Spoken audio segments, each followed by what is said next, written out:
हमरा यज्ञ सब सरकार बात मानने छी अगर चाहिए खड़े ले मधुबनी में चल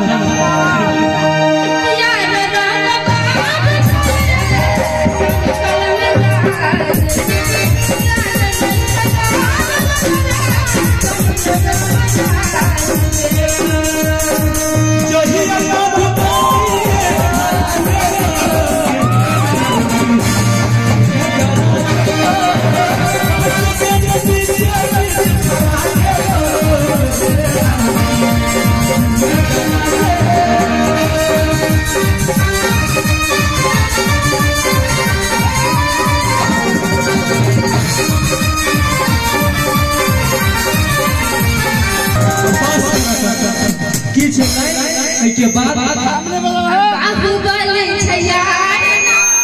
अच्छा गाली गाली हां तस्वीर ये तो के छोरी हमरा चला जय खजर बाली के आओ बाहुबली छैया